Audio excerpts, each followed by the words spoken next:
In this lecture, you will study about the relation of torque and angular momentum and equilibrium of rigid bodies.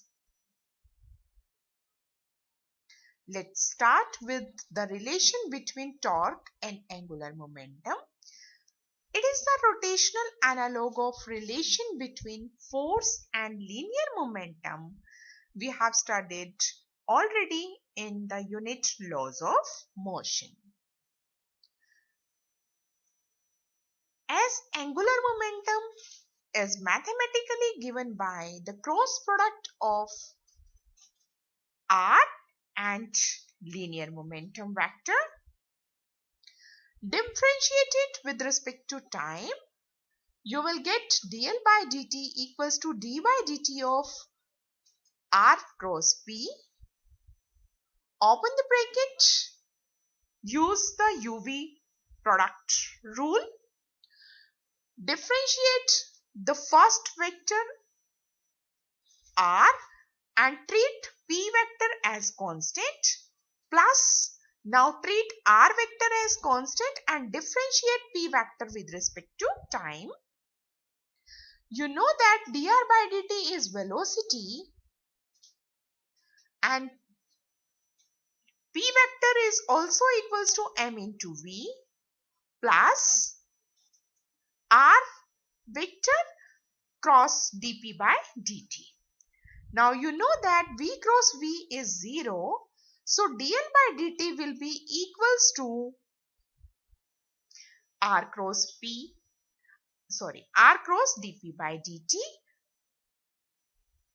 and dp by dt is force. So dl by dt is equals to r cross f.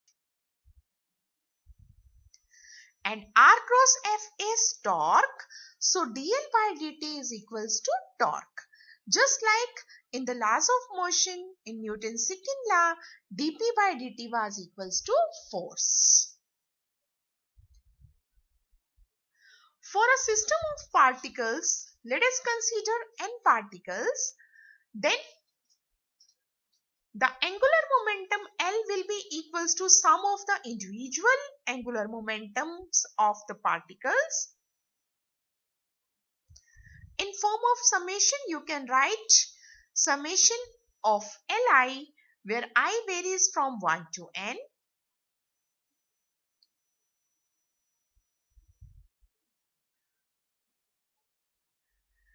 And in terms of summation, the total angular momentum L is equals to summation of cross product of vector r and linear momentum vector, where I varies from 1 to n, differentiated with respect to time.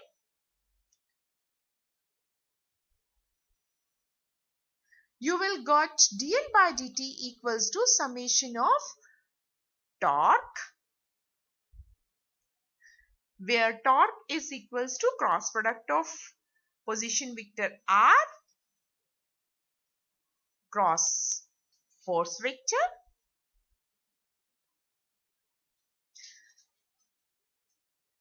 and the total torque is the external torque plus internal torque. The forces between any two particles are not only equal and opposite, but also are directed along the line joining the two particles. In this case, the contribution of internal forces of the total torque on the system is 0. So you have to consider the case of external torque only.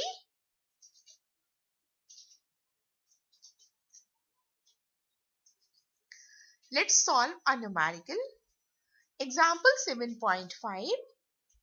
You have to find out the torque of a force about the origin, and the force act on a particle whose position vector is given by I cap minus j cap plus k cap.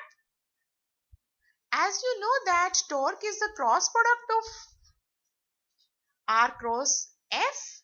So by using the determinant rule, first write down the rectangular components of R and then F and find out torque. And it will be 2I plus 12J plus 10K. Equilibrium of a rigid body. A body is said to be in mechanical equilibrium if both its linear and angular momentum are not changing with time. This means the total force on the rigid body is 0. And if the total force on the body is 0, then the total linear momentum of the body doesn't change with time. And this gives the condition for translational equilibrium. Similarly, if the total torque on the rigid body is 0, then this gives the condition for rotational equilibrium of the body. A body may be in partial equilibrium, that is, it may be in translational equilibrium and not in rotational equilibrium or vice versa. Consider a light rod AB at the two ends of which two parallel forces, both equal in magnitude, are applied in a direction perpendicular to the rod as shown. Let C be the midpoint and the value of CA and CB is equals to small a. The moment of the forces at A and B will both be equal in magnitude, that will be equals to A into F, but opposite in sense.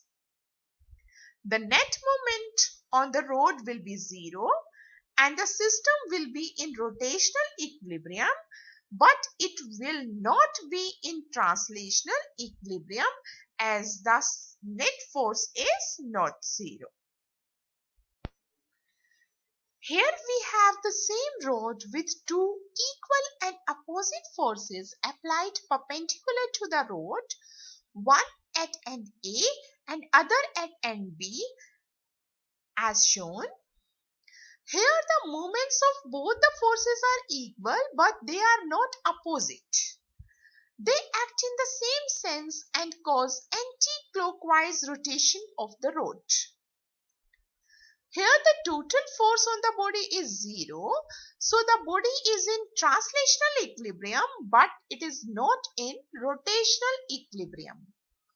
Although the rod is not fixed in any way, it undergoes pure rotation. A pair of equal and opposite forces with different lines of action is known as a couple. A couple produces rotation without translation. As shown in the figure, our fingers apply a couple to turn the lid.